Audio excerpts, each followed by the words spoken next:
The fluorescent lights of the diner buzzed overhead as Maya wiped down the counter for what felt like the 100th time that night. Her feet ached, her back hurt, and the twins inside her belly seemed to be having a dance party right on her bladder. She glanced at the clock. 11:30? Another half hour and she could finally go home. "Order up," Jimmy shouted from the kitchen, and Maya grabbed the plates, forcing a smile as she delivered them to table 7.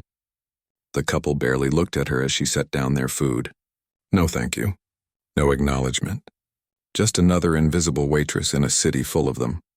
When her shift finally ended, Maya gathered her tips from the jar behind the counter. $42. Not great, but it would have to do. She had another shift at the convenience store starting at 6 in the morning, which meant she'd get maybe 4 hours of sleep if she was lucky. The thought made her want to cry, but she'd done enough crying over the past few months. Tears didn't pay bills. The night air hit her face as she stepped outside, and she pulled her thin jacket tighter around her growing belly. 7 months pregnant with twins, working 2 jobs, and still barely making rent. This wasn't how she'd imagined her life would turn out. A year ago, she'd been planning a wedding, dreaming about the future, believing in happy endings. Then David found out she was pregnant with twins and suddenly remembered he wasn't ready to be a father, or a husband, or anything that required actual responsibility. Maya's phone buzzed in her pocket as she waited at the bus stop. A message from her best friend Jen. "How are you feeling?" "Did you go to the doctor yet?" Maya's chest tightened. The doctor? She'd been putting off that appointment for 3 weeks now, because she couldn't afford the copay. Her insurance barely covered anything, and the bills from her last visit were still sitting unpaid on her kitchen table. She started typing a response, her fingers moving quickly across the screen. "I don't know how I'm going to manage. The twins are due in 3 weeks and I still can't afford proper health care. Sometimes I wonder if they'd be better off without me." She hit send and immediately felt guilty for dumping her problems on Jen again. Her friend had her own life, her own struggles. Maya was about to send another message apologizing when her phone buzzed with a reply. "Who is this? Are you in danger?" Maya stared at the screen, confused. That didn't sound like Jen at all. She scrolled up to check the conversation thread and her heart dropped into her stomach. The number at the top wasn't Jen's, it wasn't even close. Somehow, in her exhaustion, she'd sent that deeply personal, pathetic message to a complete stranger. "Oh no, oh no, oh no," Maya muttered, her hands shaking as she typed frantically. "I'm so sorry. Wrong number. Please ignore that message. I'm fine. Really sorry to bother you." She shoved her phone back in her pocket, her face burning with embarrassment. Of all the stupid things she could do, she'd just sent her most vulnerable moment to a random person. What if they thought she was crazy? What if they called the police for a welfare check? She couldn't deal with that right now. She just couldn't. The bus arrived and Maya climbed aboard, finding a seat near the back. She rested her head against the window, watching the city lights blur past. Her phone buzzed again, but she ignored it. Whoever that person was, they'd forget about the weird message from the desperate pregnant lady by tomorrow. But the buzzing continued. Once, twice, 3 times. Finally, Maya pulled out her phone and looked at the screen. "Are you sure you're okay?" That message sounded serious. "If you need help, there are resources available. I can provide information. Please respond so I know you're safe." Maya felt a strange mix of annoyance and surprise. This stranger was persistent. Most people would have just blocked her number and moved on with their lives. She typed back quickly. "I'm okay. Just having a rough day and meant to text my friend. Really sorry for the confusion. You can delete the message." She thought that would be the end of it, but another message appeared almost immediately. "Rough days are understandable, but mentioning twins and healthcare concerns isn't something to take lightly. Are you getting the medical care you need?" Maya felt tears prick at her eyes. Why was this stranger being so kind? Why did they care? She didn't know what possessed her to respond honestly. Maybe it was the exhaustion, maybe it was the loneliness, but she found herself typing the truth. "Not really. But I'm managing. Thank you for your concern." The 3 dots appeared, showing the person was typing. Maya watched them, feeling oddly connected to someone whose name she didn't even know. No one should have to just manage when it comes to healthcare, especially not while pregnant. "Is there anything that can be done to help your situation?" Maya let out a bitter laugh that turned into a sob. Help her situation? Unless this stranger wanted to hand her $10,000 and a new job with benefits, there wasn't much anyone could do. She was stuck in a cycle she couldn't break out of. Work, sleep, work, repeat. And soon there would be two tiny humans depending on her for everything. It's complicated, but I appreciate you asking. Most people wouldn't care. I care. And it's not complicated if there's a solution. Think about it. Maya didn't respond after that. She tucked her phone away and closed her eyes for the rest of the bus ride. When she finally made it to her small apartment, she collapsed onto her bed without even changing clothes. Sleep came quickly, heavy and dreamless. The next morning, Maya woke to her alarm blaring at 5:15. She groaned and rolled out of bed, every muscle in her body protesting. The babies kicked, reminding her that she wasn't alone in this struggle. She had to keep going. For them, she was pouring cereal into a bowl when she heard it, a strange sound like a distant thunderstorm but more mechanical. It grew louder and louder until her entire apartment seemed to shake. Maya rushed to the window and pulled back the curtain. Her mouth fell open. A helicopter was descending into the parking lot of her apartment complex. An actual helicopter. People were streaming out of their homes, phones raised, recording the spectacle. Maya watched in disbelief as the helicopter touched down, its blades slowly coming to a stop. A man in an expensive suit stepped out, followed by another man carrying a briefcase. They looked completely out of place in her rundown neighborhood, like they'd accidentally wandered onto the wrong movie set. The man in the suit looked up at the building, seemed to check something on his phone, and then started walking toward her building. Maya's heart pounded. This couldn't be happening. This couldn't be real. But then she remembered the messages. The strange, kind messages from last night. Her phone buzzed on the counter. She picked it up with trembling hands. "I'm outside. Can we talk? My name is Alexander Wright. I think we need to discuss your situation." Maya looked at the message, then at the helicopter, then back at the message. Her simple life of struggling through each day had just become very, very complicated. Maya stood frozen at her window, staring at the message on her phone. Alexander Wright. The name meant nothing to her, but the helicopter in her parking lot meant everything. This wasn't normal. Normal people didn't show up in helicopters because of a mistaken text message. She should ignore it. Pretend she wasn't home. Let him give up and leave, but her phone buzzed again.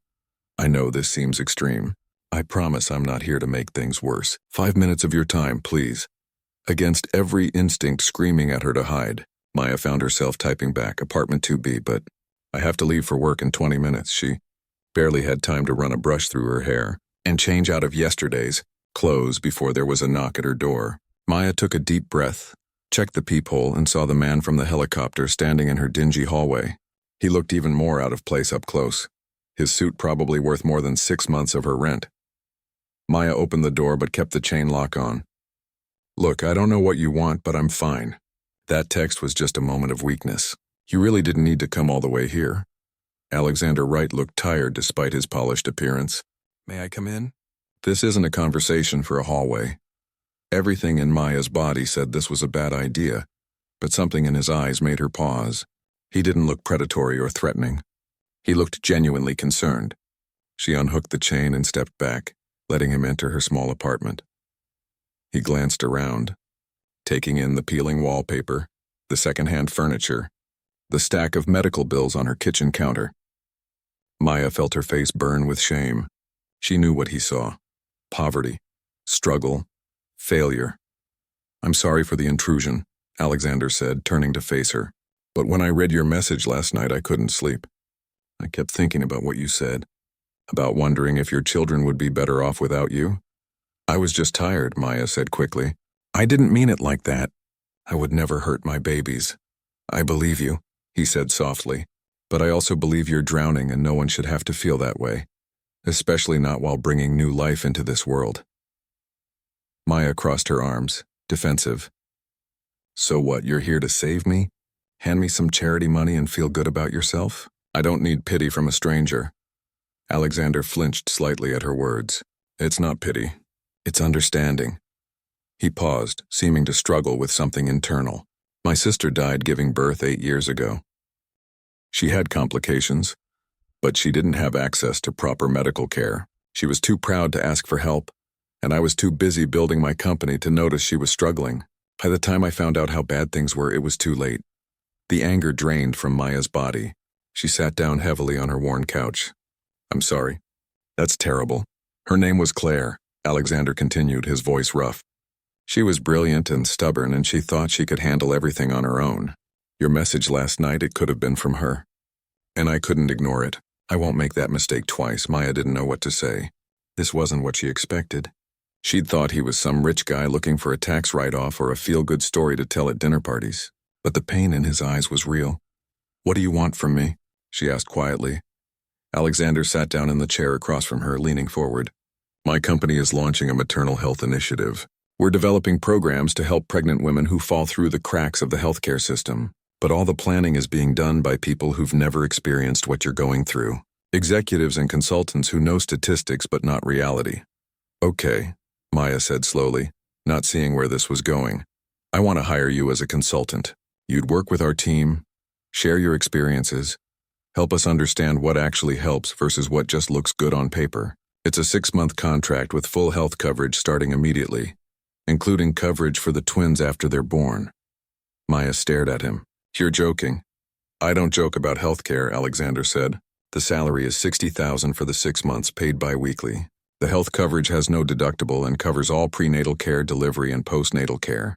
You'd work from home mostly, attend some meetings, review program proposals. 20 hours a week maximum because you need to rest. $60,000. Health coverage. Working from home." It sounded too good to be true, which meant it probably was.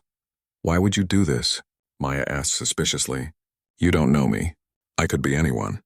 I could be lying about everything." Alexander pulled out his phone and showed her a screenshot. It was a news article about a maternal health initiative from Wright Industries dated 3 weeks ago. "This project is real. It's been in development for 6 months. I'm not making this up to help you. I'm offering you the job because you're exactly who we need, and because I can't stand by and watch history repeat itself." Maya's mind raced. This could solve everything. Her money problems, her healthcare crisis, her constant exhaustion from working 2 jobs. But it felt wrong somehow, like accepting help she didn't deserve. "I don't have any qualifications," she said. "I'm a waitress and a convenience store clerk. I didn't even finish college." "You're living the reality we're trying to address," Alexander countered. "That's the qualification. We have plenty of people with degrees. We need someone with experience." Maya looked down at her belly where her twins were doing their morning gymnastics routine. She thought about the unpaid medical bills, the anxiety that kept her up at night, the fear that something would go wrong during delivery and she wouldn't be able to afford the care she needed. "If I say yes," she said carefully, "this is a real job, not charity. I'll actually work and contribute. I wouldn't offer it if I didn't believe you'd be valuable to the program," Alexander said. "And if your initiative fails or gets canceled, I'm back to square one. The contract is guaranteed for 6 months regardless of the program's status. After that, we can discuss extending it or finding you another position in the company if you're interested." Maya studied his face, looking for any sign of deception or hidden motives. She'd been burned before by people who made promises they didn't keep, but Alexander met her gaze steadily, waiting for her answer. "Okay," she finally said. "Yes, I'll take the job." Alexander smiled, and it transformed his whole face. For the first time since he'd arrived, he looked genuinely happy. "Good. I'll have HR send over the paperwork today. Your health coverage will be active by tomorrow morning. I'll also have them arrange for you to see Dr. Patterson. She's one of the best maternal fetal medicine specialists in the city." "I can't afford a specialist." Maya started to protest. "It's covered completely under your new health plan," Alexander interrupted. "No copays, no out-of-pocket costs. I want you to get the best care possible." Maya felt tears threatening again. She'd spent so many months barely holding it together, convincing herself she could manage, that she didn't need help. And now a stranger was offering her exactly what she needed, asking for nothing in return except her honesty about her experiences. "Thank you," she whispered. "I don't know what else to say." "You don't have to say anything." Alexander stood up, pulling a business card from his pocket. "That's my direct number. If you need anything, day or night, you call me. Emergency, question, problem, anything. Understood?" Maya took the card, nodding. As Alexander walked toward the door, he paused and turned back. "For what it's worth, your children are lucky to have a mother who fights as hard as you do. Claire would have liked you." After he left, Maya sat in her quiet apartment for a long time, holding the business card and trying to process what had just happened. Through her window, she watched the helicopter lift off, disappearing into the morning sky. Her phone buzzed with an email. The job contract already drafted and ready for her signature. Maya opened it with shaking hands and began to read. Everything Alexander promised was there in writing, legally binding. She signed it electronically and hit send before she could second-guess herself. For the first time in months, Maya allowed herself to hope that maybe, just maybe, everything was going to be okay. The first month working for Wright Industries felt like living in a dream Maya was afraid to wake up from. She attended virtual meetings from her couch, sharing her experiences with a team of program developers who actually listened to what she had to say. They asked questions about real problems she faced, things she never thought anyone cared about. How far was the nearest clinic? What happened when she couldn't afford her prescriptions? What would have helped most during her hardest moments? For the first time in her pregnancy, Maya wasn't constantly worried about money. She could buy groceries without calculating every dollar. She went to her doctor's appointments without dreading the bill. She even bought a crib and some baby clothes, tiny onesies that made her cry happy tears in the store. But the strangest part was Alexander. He checked in with her constantly, not in an overbearing boss way, but genuinely asking how she felt. He sent her articles about twin pregnancies. He made sure she had rides to her appointments. When Maya insisted she could take the bus, a car service just happened to be available. When she mentioned she was craving Thai food at 10 at night during a video meeting, it showed up at her door 30 minutes later. "You need to stop doing this," Maya told him during one of their weekly check-ins. They'd fallen into a pattern of talking beyond just work stuff, and she wasn't quite sure when that had happened. "I'm your employee, not your charity case." Alexander's face appeared on her laptop screen, and she could see he was calling from his office late at night. "You're not a charity case. You're someone who deserves to enjoy her pregnancy without constant stress. Is that so terrible?" "It's weird," Maya said, but she was smiling. "You're weird. I've been called worse," he replied, grinning back. The truth was, Maya looked forward to their conversations. Alexander was easy to talk to once you got past the expensive suits and the intimidating CEO thing.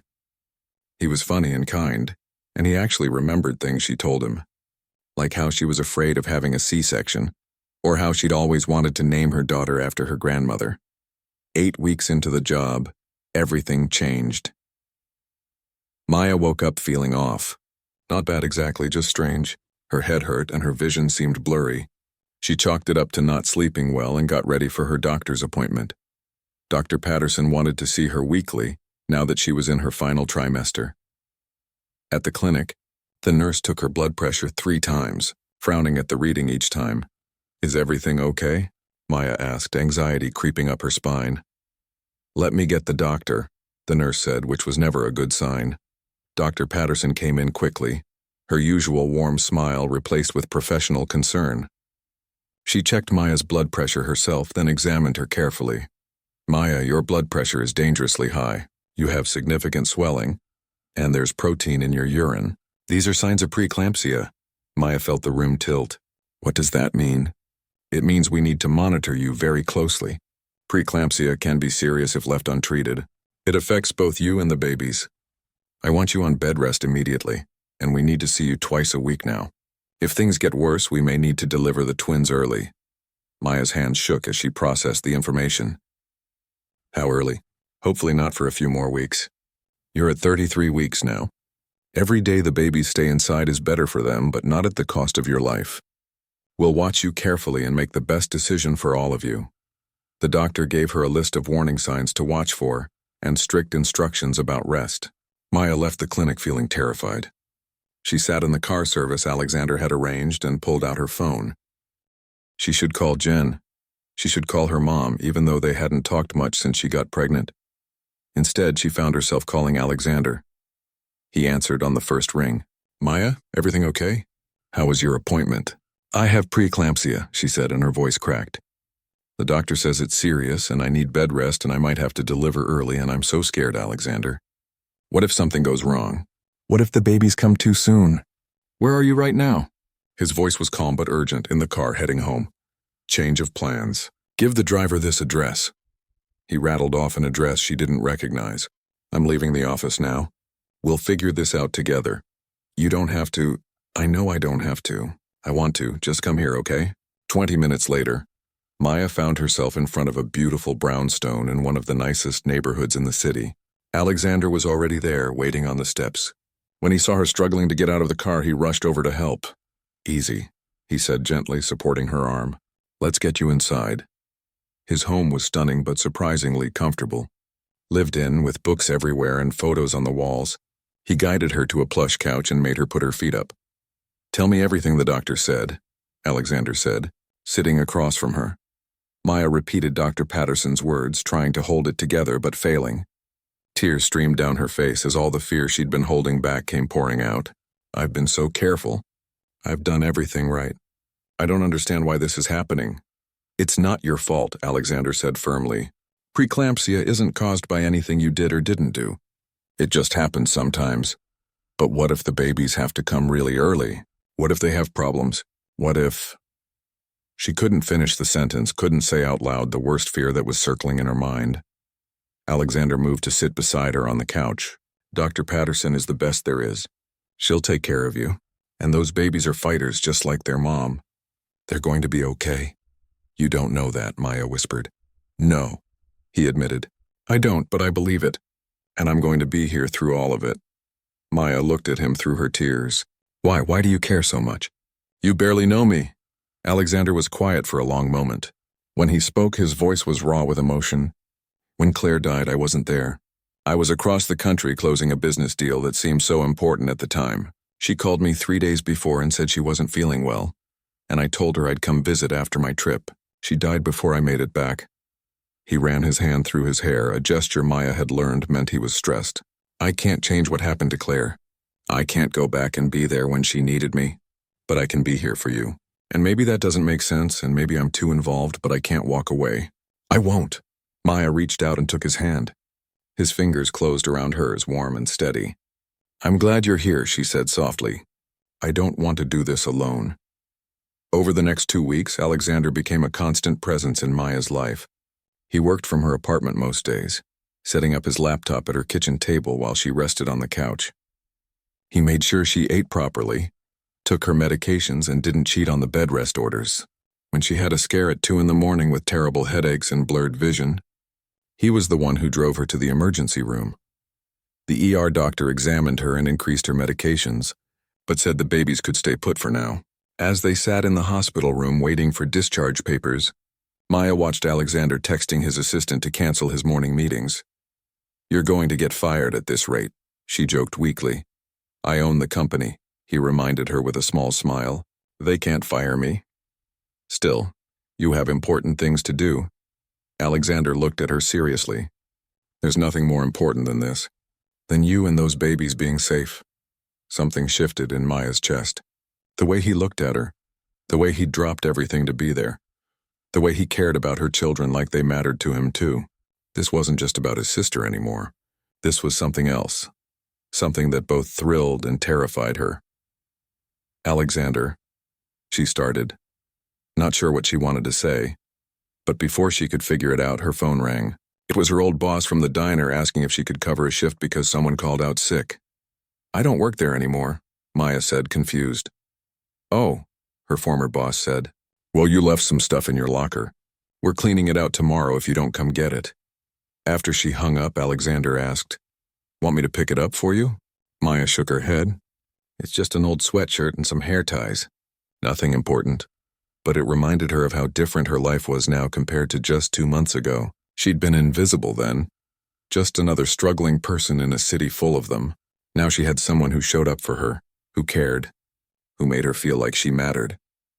She looked at Alexander, who was scrolling through his phone, probably dealing with work emergencies he was ignoring because of her. Thank you, Maya said quietly. He glanced up, confused. For what? For answering that text message. For not just ignoring it like most people would have. Alexander reached over and squeezed her hand. Best wrong number I ever got. As they waited for the paperwork, Maya realized she was falling for him. And that scared her almost as much as the preeclampsia. Maya was dozing on her couch when the pain started. At first, she thought it was just the usual discomfort of being 35 weeks pregnant with twins. But then it came again, sharper this time, wrapping around her belly like a vice. She checked the time. 3 in the afternoon. Alexander was supposed to come by in an hour with dinner. She breathed through another contraction and told herself it was probably false labor. The doctor had warned her about that. But 20 minutes later, the contractions were coming every 7 minutes, and Maya knew this was real. Her hands shook as she called Alexander. He answered immediately like he always did now. "Maya, what's wrong?" "I think I'm in labor," she said, trying to keep her voice steady. "The contractions are regular and they're getting stronger." She heard him moving, probably grabbing his keys. "I'm coming right now. Call Dr. Patterson and then call me back if anything changes. I'll be there in 10 minutes. It took him 8. Maya was breathing through another contraction when he burst through her apartment door. Slightly out of breath, his usually perfect hair disheveled like he'd been running his hands through it. "Did you reach the doctor?" he asked, immediately coming to her side. She said to come to the hospital. "The babies are early, but they should be okay at 35 weeks. Maya gripped his hand as another contraction hit. "I'm scared, Alexander." "I know," he said, gently helping her stand. "But you're the strongest person I know. You can do this." The drive to the hospital was a blur of pain and fear. Alexander held her hand the whole way, talking to her steadily, reminding her to breathe. When they arrived, a wheelchair was already waiting, and Dr. Patterson met them in the labor and delivery unit. "Let's see what's happening," the doctor said, getting Maya settled into a room and examining her. After a few minutes, she looked up with a serious expression. "You're at 5 centimeters and your blood pressure is concerning. We're going to monitor you closely, but I think we're having babies today." The next hours were the longest of Maya's life. The contractions got worse, each one feeling like it might tear her apart. Alexander stayed by her side through all of it, letting her squeeze his hand until she was sure she was breaking his bones. He wiped her face with a cool cloth, told her she was doing great, and didn't flinch when she yelled at him that this was somehow his fault, even though that made no sense. "You're right," he said seriously. "This is definitely my fault. I'm terrible." Despite the pain, Maya almost laughed. "You're ridiculous." "But I'm your ridiculous," he said softly, and the way he looked at her made her heart skip even through the contractions. Around hour 15, things got scary.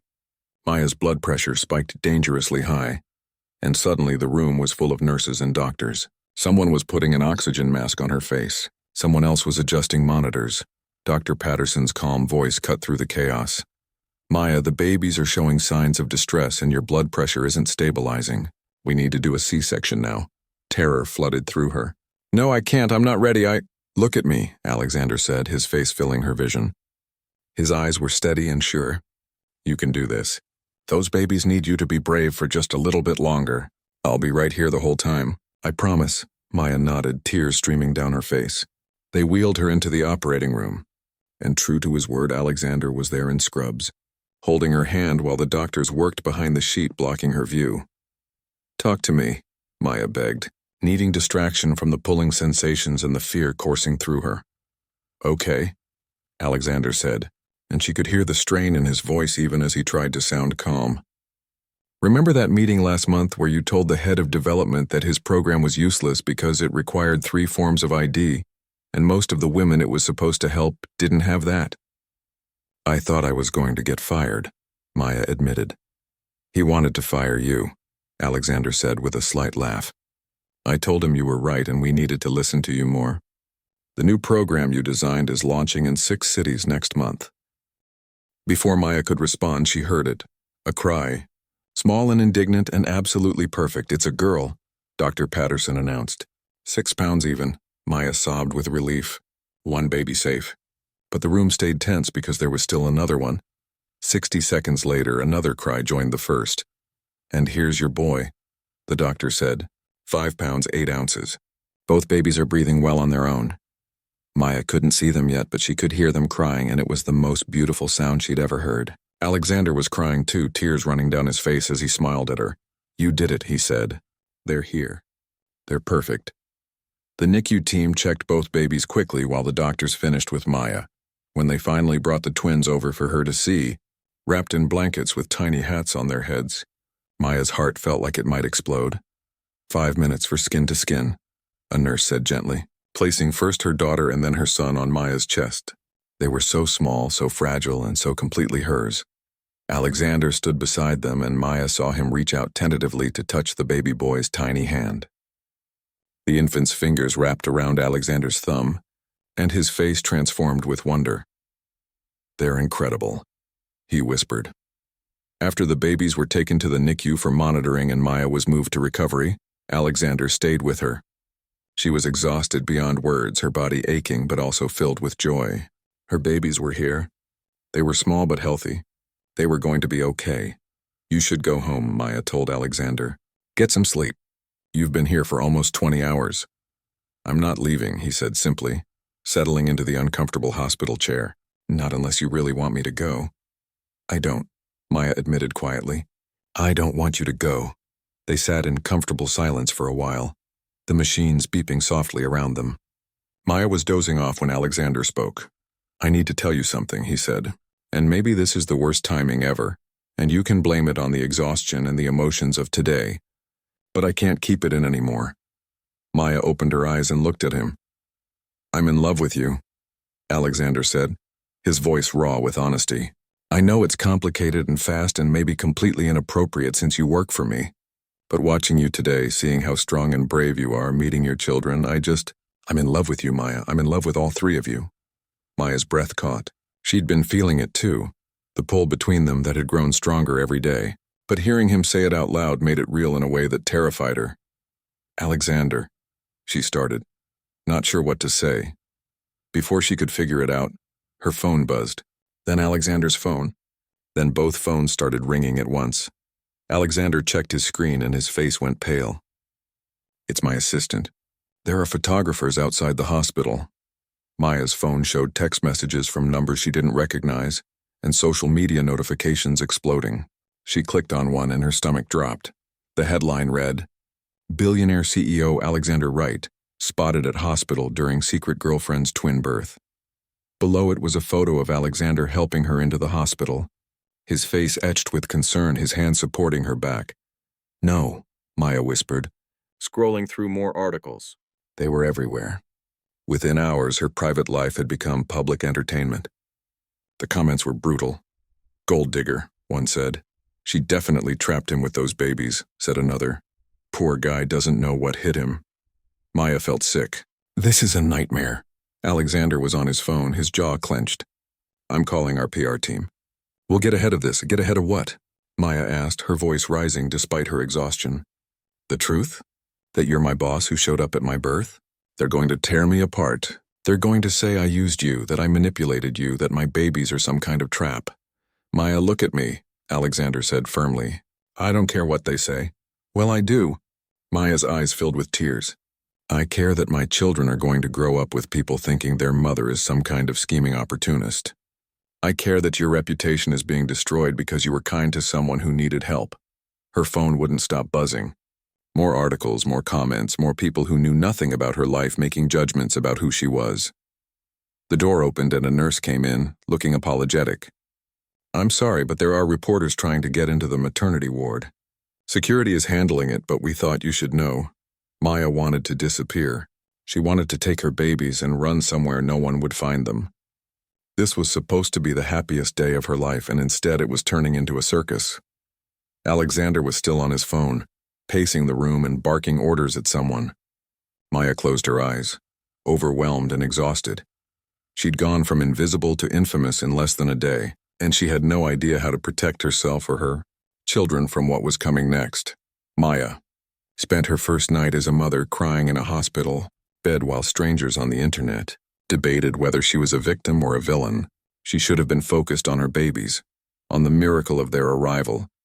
But instead she was drowning in anxiety about what came next.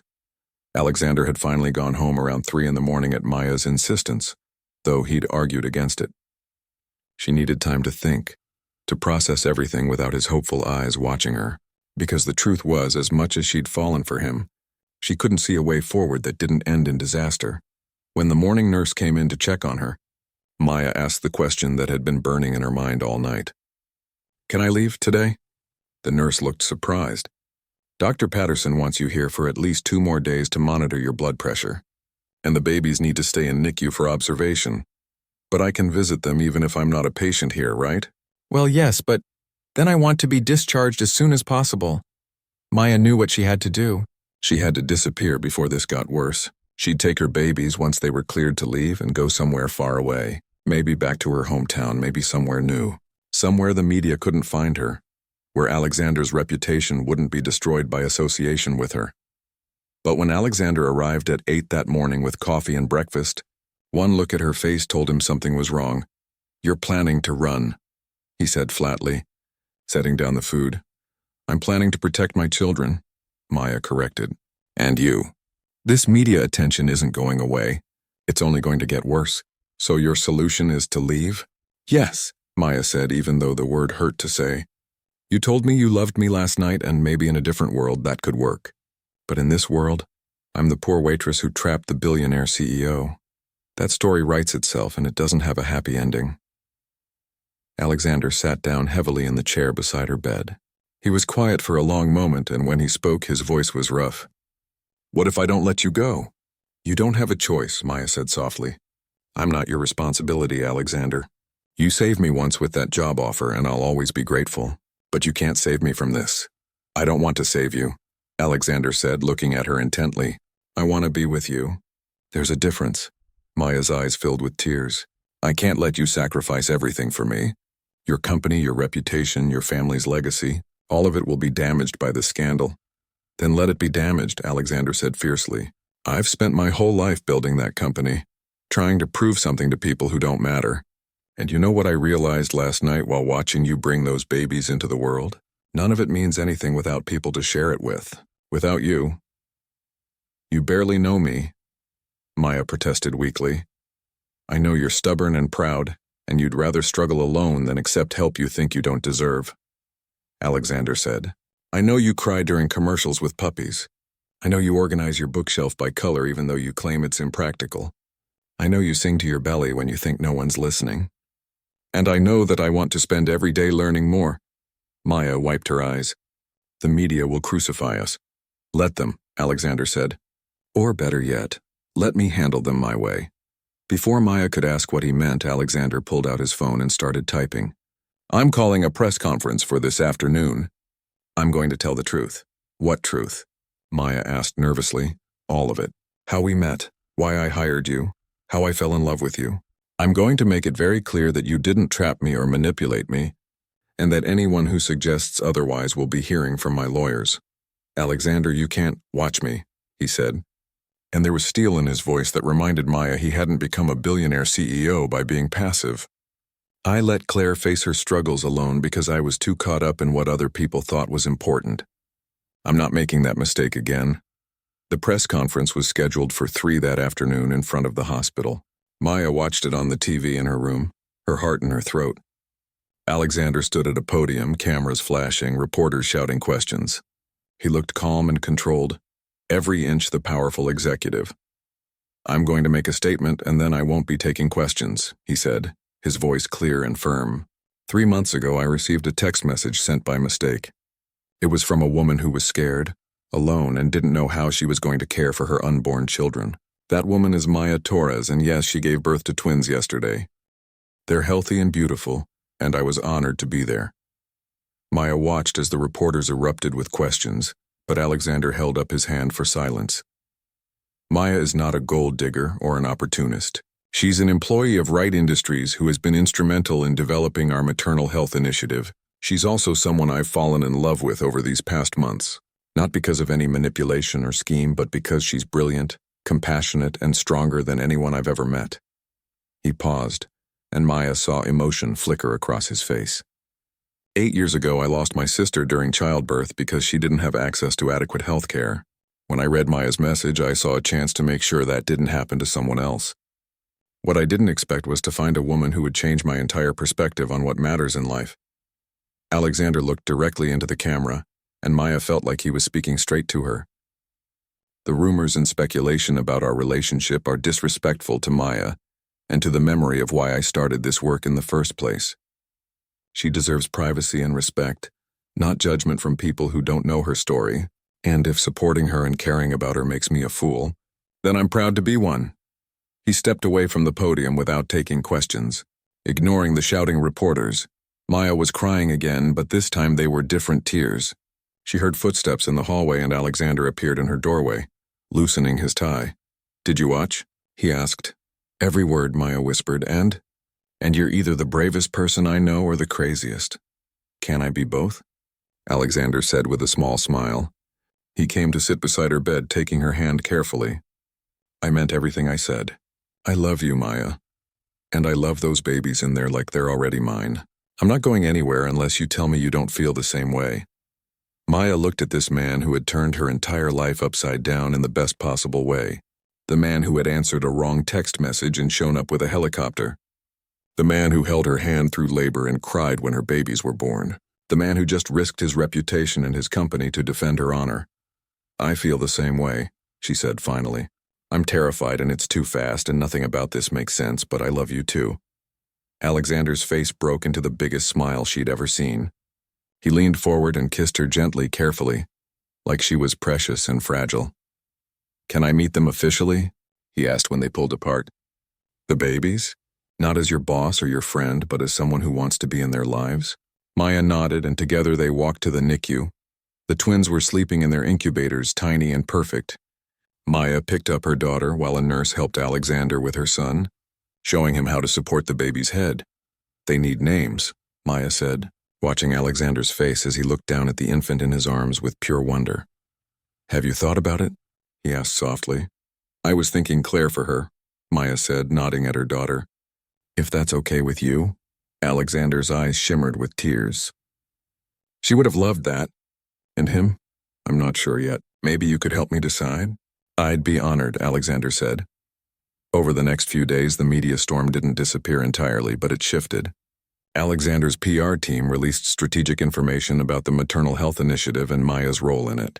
They shared statistics about pregnancy-related deaths and inadequate healthcare access.